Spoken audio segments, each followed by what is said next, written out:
Benvenuti, oggi con Borghi d'Italia vi porteremo alla scoperta di Castelfranco Veneto in provincia di Treviso. Il comune è un vero scrigno d'arte e patria del pittore Giorgione. Si trova a 43 metri sul livello del mare e conta circa 34.000 abitanti. Nel corso della puntata scopriremo tante cose belle. A voi Castelfranco Veneto!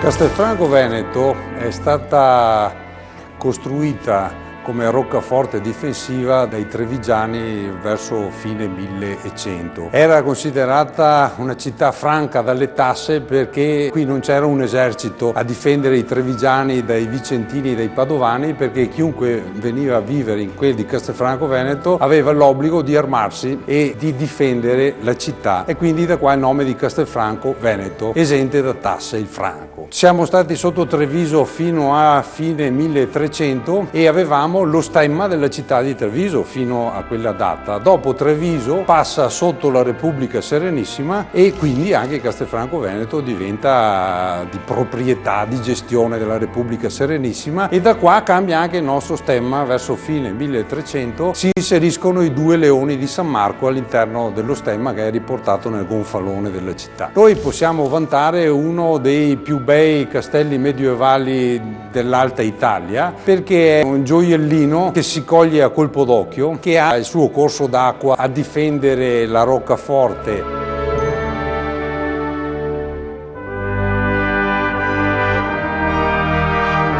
Tutt'attorno una bella piazza che guarda il Monte Grappa. La città richiama interesse storico architettonico di notevole portata. È stata messa a norma anche la Torre del Giorgione, quindi vi aspetto tutti a braccia aperte.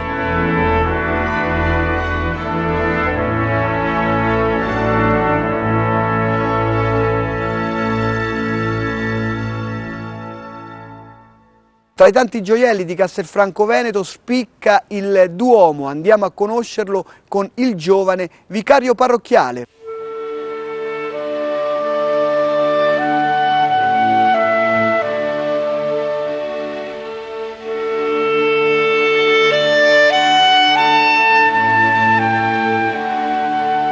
Ci troviamo nel Duomo di Castelfranco, duomo dedicato a Santa Maria Assunta e San Liberale, che insieme con il teatro accademico che si trova sempre qui a Castelfranco è l'opera più importante dell'architetto Francesco Maria Preti e denota, se vogliamo, la presenza di uno dei circoli illuministici più importanti del Settecento, il circolo dei Riccati, che lasciò come segno un po' questi due grandi monumenti. Il Duomo, che venne ricostruito a partire dal 1723 e riaperto al culto nel 1746, sostituisce un'antica chiesa romanica a pianta basilicale che era ruotata rispetto all'attuale fabbrica di 90 gradi e che era stata costruita insieme con il castello nel 1199. Il progetto si inserisce dentro al grande fenomeno del palladianesimo che influenzerà l'architettura veneta dal XVI al XX secolo. Alcuni studiosi ritengono che Francesco Maria Preti si sia rifatto al modello del Santissimo Redentore di Venezia per questo edificio. Di fatto noi potremmo dire che vi è questa ispirazione, ma Francesco Maria Preti fa una vera e propria rielaborazione del progetto palladiano. Con questo correre di cornici longitudinali ininterrotto su tutta la navata, smentisce un po' il progetto palladiano, che avrebbe un andamento più ascensionale, che troverebbe il suo culmine nella cupola. Il progetto invece di Preti crea quasi un andamento ritmico e basilicale nell'edificio che noi abbiamo.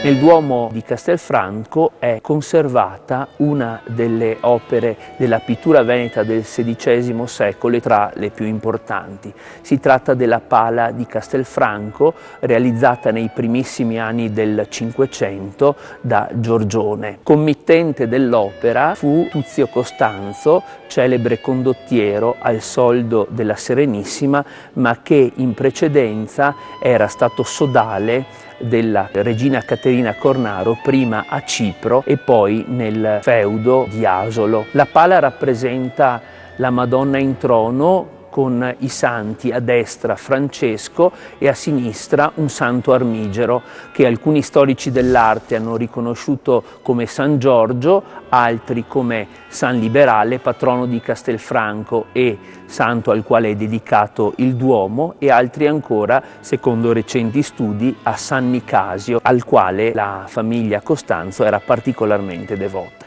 La Vergine e il Bambino, insieme con i santi, mostrano negli occhi una velata tristezza. Ma la cosa che caratterizza di più la Pala di Castelfranco è proprio questa apertura sul paesaggio, uno degli esempi più alti del tonalismo veneto. All'altezza del transetto troviamo due importanti altari laterali. A destra l'altare dell'Assunta, realizzato dallo scultore di Pagnano d'Asolo Giuseppe Bernardi detto il Torretto. L'altare sulla sinistra è l'altare del Santissimo Sacramento, la riserva eucaristica, che presenta ai lati del tabernacolo due gruppi scultorei, quello della fede a destra e quello della carità a sinistra del tabernacolo, opere entrambi dello scultore Zandomeneghi, allievo di Antonio Canova. Sull'altare maggiore troviamo una pala del 1551 di Giovanni Battista Ponchino, detto il Bazzacco, che rappresenta Gesù risorto che libera le anime dal purgatorio, un esempio di michelangelismo in terra veneta. Ma è interessante anche per il viaggiatore che si reca qui a Castelfranco visitare la preziosa sacrestia del Duomo, definita dallo storico Mariuz il vero museo della città di Castelfranco, che raduna opere d'arte di vari autori.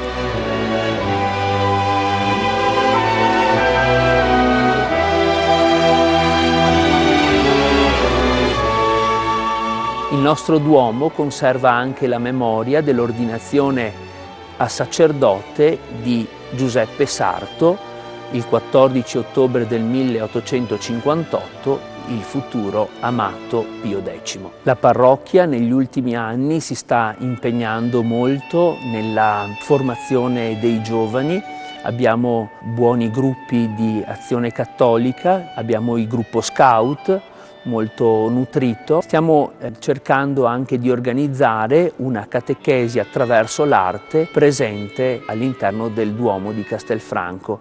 Vogliamo far diventare le nostre opere eloquenti anche per quella tradizione di fede e di catechesi dipinta che esse ci testimoniano.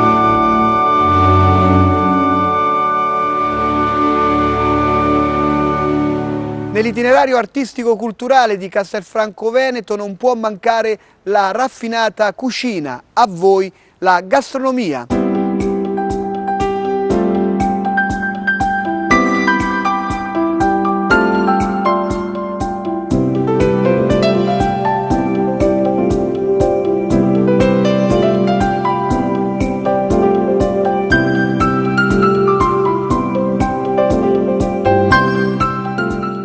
Benvenuti al Feva, questo ristorante di Castelfranco Veneto dove io e mia moglie 3 anni fa abbiamo deciso di intraprendere questo percorso.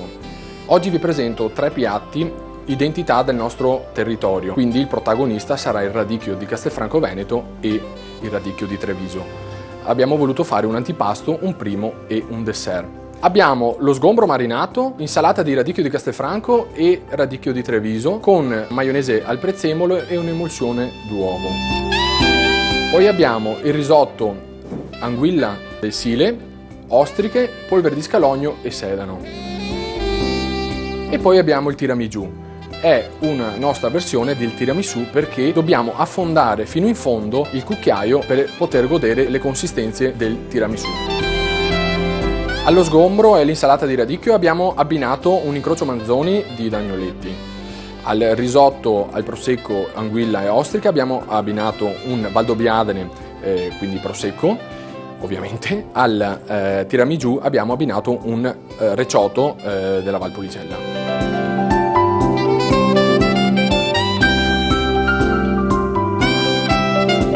A Castelfranco Veneto, città d'arte, città di gola, dove si vive bene, sempre. Evviva! Evviva!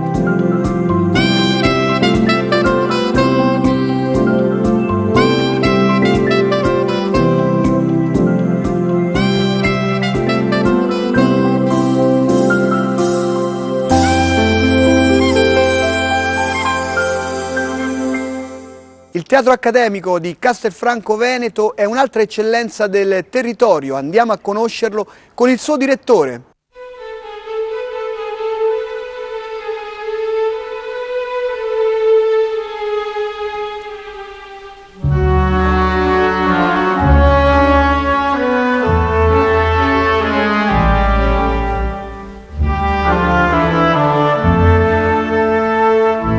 Il luogo in cui ci troviamo è il Teatro Accademico di Castelfranco Veneto, però della sua antica origine conserva solo il nome accademico, perché in realtà questo luogo non fu creato per essere un teatro, bensì fu creato per essere una sala dove gli scienziati, che appartenevano a una cerchia di nobili cittadini, radunati attorno alla famiglia Riccati e passati ai secoli infatti col nome di Accademia dei Riccati, svolgevano la propria attività scientifica nella forma dell'accademia. Quindi è stato costruito all'inizio più con l'intento di quelli che noi oggi conosciamo come teatri anatomici, quindi l'attenzione delle persone che convenivano non era rivolta verso il palcoscenico, ma era tutta rivolta al centro di quella che oggi è la platea. Infatti una delle principali caratteristiche di originalità di questo teatro è il fatto che è un teatro a pianta quadrata, costruito su un quadrato, il centro del quale è il centro della platea. E prova ne sia il fatto che anche le file di palchi che abbiamo vicino al palcoscenico sono sì rivolte verso il palcoscenico, ma sono rivolte anche verso l'interno. Però altri due elementi di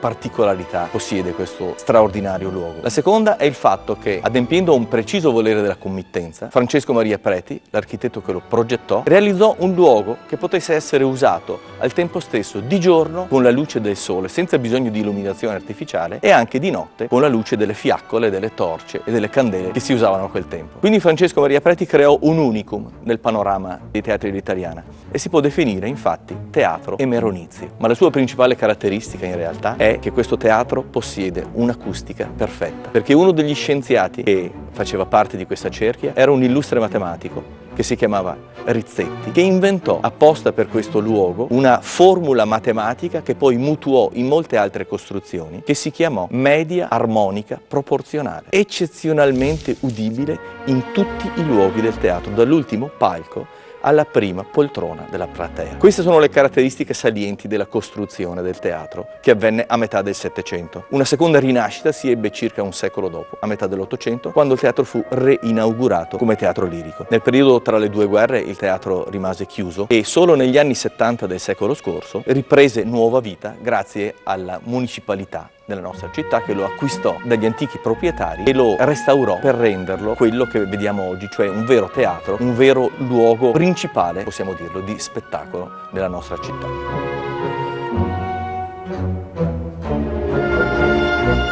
Oggi nel nostro teatro ospitiamo una stagione di prosa di livello nazionale. Grazie alla presenza del Conservatorio in città abbiamo una stagione musicale di primissimo livello e abbiamo, con grande orgoglio possiamo dirlo, circa 200 giorni di evento per ogni anno, che per una cittadina come la nostra è una cosa assolutamente straordinaria.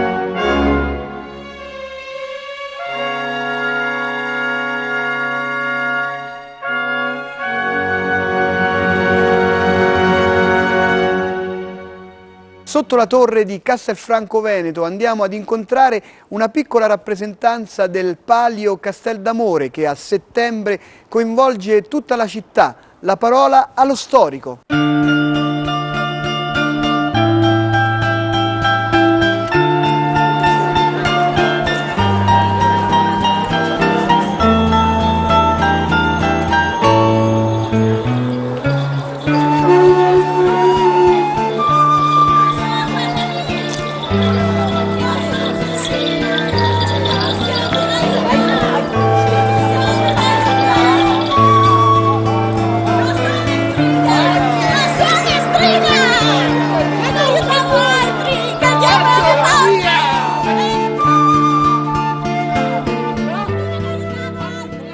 Io sono qui a rappresentare l'Associazione Palio di Castelfranco Veneto, che ogni anno, nei primi 15 giorni di settembre, organizza il Palio del Castel d'Amore. La manifestazione è nata una ventina d'anni fa per rievocare l'8° centenario della fondazione del nostro castello e poi ha preso piede, siamo riusciti a coinvolgere l'intera cittadinanza, comprese frazioni, addirittura qualche borgo esterno, e da allora è sempre continuato ad andare in crescendo. Abbiamo un numero enorme di figuranti perché ogni borgo, ogni frazione sfila con alcuni quadri della sua storia. Siamo arrivati fino a 900 figuranti, quindi una cosa enorme, non sapevamo neanche più dove metterli. Grazie a tutti questi nostri successi, che ci sono stati anche riconosciuti a livello nazionale, addirittura internazionale per certi aspetti, il Comune da quest'anno ha deciso di affidarci, almeno per un certo periodo, la gestione della torre civica.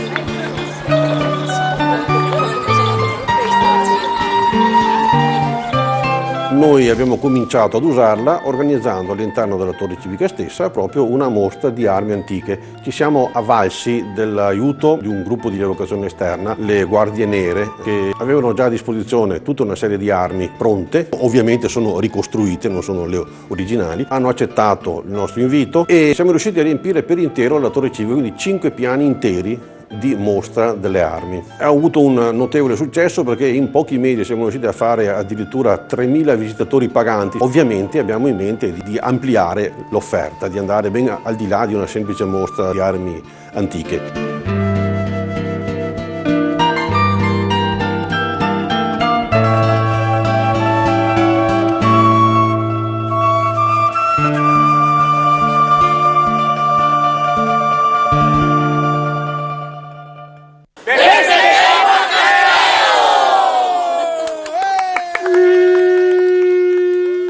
Raggiungiamo il Museo Casa Giorgione per approfondire la conoscenza del grande pittore, ma non mancheranno altre curiosità.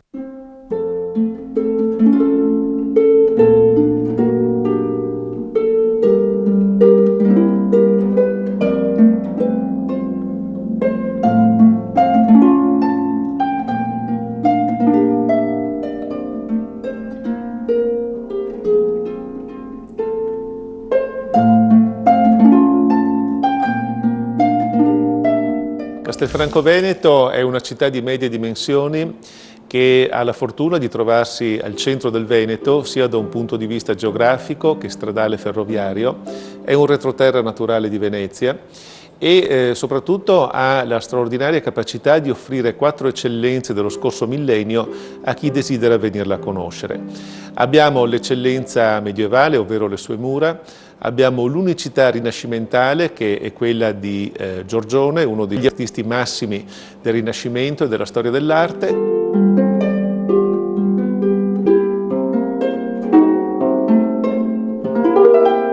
Abbiamo una forte impronta illuminista che si riconosce nel teatro accademico e nel Duomo e abbiamo un'epoca tardo-romantica che ha quella splendida oasi temporale e geografica che è Parco e Villa Bolasco. Il museo dedicato a Giorgione è una piccola chicca che cerca di raccontare l'opera di un maestro che ha dei tratti estremamente misteriosi perché Giorgione non era solo un pittore ma si interessava di musica, si interessava di esoterismo. Tanto è vero che lui ha avuto la capacità di esprimersi sia con l'arte sacra ma anche per esempio qua ci troviamo all'interno della Sala del Fregio che è la seconda delle 2 opere che Castelfranco ha del suo cittadino più illustre e qui c'è un'altra caratteristica del Giorgione che si interessava, come vi dicevo, di musica e di esoterismo.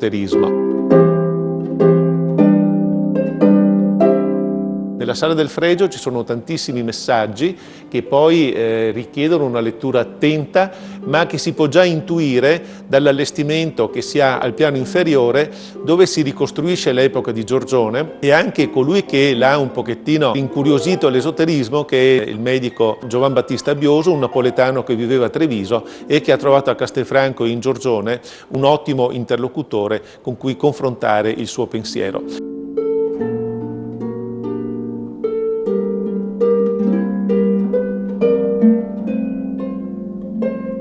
L'occasione di trovarci in questo momento nella Sala del Fregio con gli affreschi di Paolo Veronesi permette di vedere un abbinamento unico mai avvenuto in 500 anni, vale a dire gli affreschi di Paolo Veronese che sono stati strappati da una villa demolita, Villa Soranzo, originariamente custoditi all'interno della sagrestia del Duomo, ma che adesso, una volta restaurati, sono disponibili per il pubblico. Quindi una magica armonia di colori e di forme tra due artisti completamente diversi tra di loro, Giorgione e Veronese, ma che sono due eccellenze e dell'arte, della storia dell'arte mondiale e anche dei nostri territori, del nostro Veneto.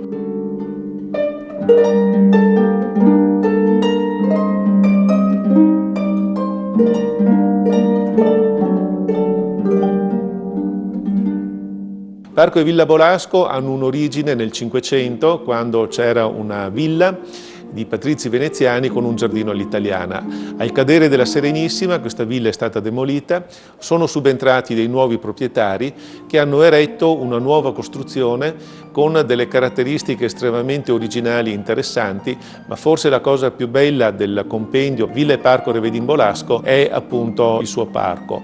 Un'oasi di 7 ettari, in cui ci sono delle piante monumentali, anche delle piante esotiche, un laghetto di circa 2 ettari, progettato dall'architetto Caregaro Negrin, un vicentino che ha immaginato che questa oasi verde venisse ammirata soprattutto dall'acqua, con una panoramica verso il Monte Grappa. A completare il quadro di Parco e Villa Revedin Bolasco abbiamo la straordinaria cavallerizza, vale a dire 48 statue di Orazio Marinali, il Pitanghi della pietra di fine 600, opere che sono giunte fino a noi, oggetto di un recentissimo restauro. Sono state disposte a corona della cosiddetta cavallerizza perché colui il quale ricostruì e la villa e il parco, ovvero il conte Francesco Revedin, era un appassionato oltre che di arte e di pittura anche di cavalli, e lo possiamo incontrare nelle scuderie e in questa cavallerizza.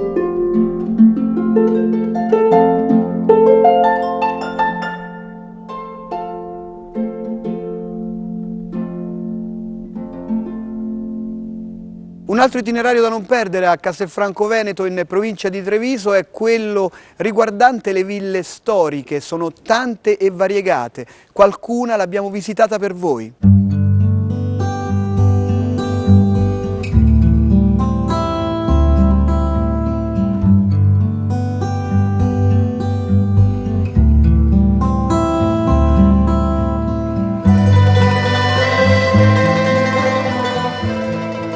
Io sono Baldino Chiminelli e la proprietà della villa insieme col fratello Alessandro Chiminelli. La villa nasce nel 1578 ed è la classica villa veneta con l'antisala, la sala e le 4 stanze laterali.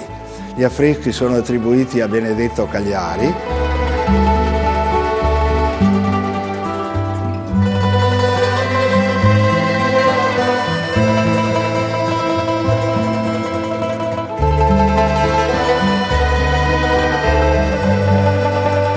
Indubbiamente sembra che ci sia anche la mano di Paolo Veronese. La villa ha una bella facciata in cui c'è lo stemma della famiglia Soranzo, ha questo giardino davanti un po' all'italiana, a fianco ci sono 2 costruzioni in cui sono raccolti anche degli oggetti della campagna. Castelfranco Veneto è una bellissima città. Io da ragazzo, perché i primi anni, nel periodo di guerra, noi eravamo qui e ho fatto le prime scuole elementari e anche le prime medie, perciò ho dei bellissimi ricordi, anche se poi ci siamo trasferiti a Bassano, perché la nostra vita e il nostro lavoro era a Bassano. E noi avevamo una conceria e perciò tutta l'attrezzatura del primo Novecento della conceria è stata portata qua da mio padre, perché era, come ho detto prima, uno grosso appassionato e perciò non buttava via niente, teneva sempre, raccoglieva una quantità di cose che sarebbe oggi impossibile trovare.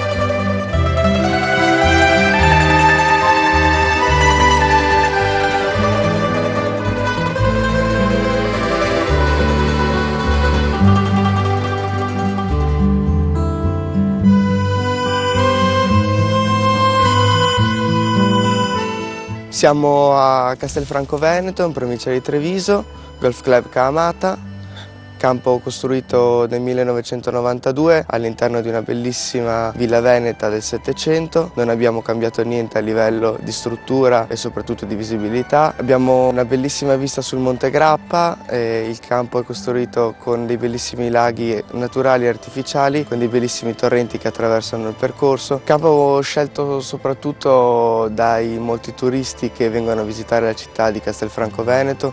È un campo molto divertente che viene utilizzato spesso per manifestazioni nazionali, ma anche per il tempo libero dei nostri soci.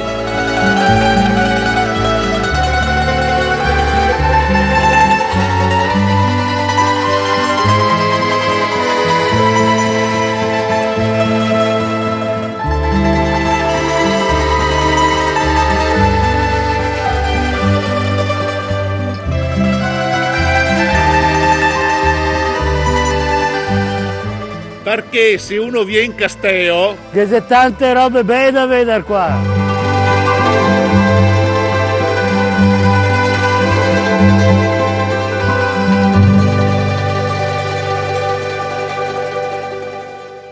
Castelfranco Veneto, patria del Giorgione, vi aspetta con i suoi tanti itinerari. Per rivedere tutte le puntate di Borghi d'Italia potete consultare il nostro sito. Buone passeggiate venete e ciao!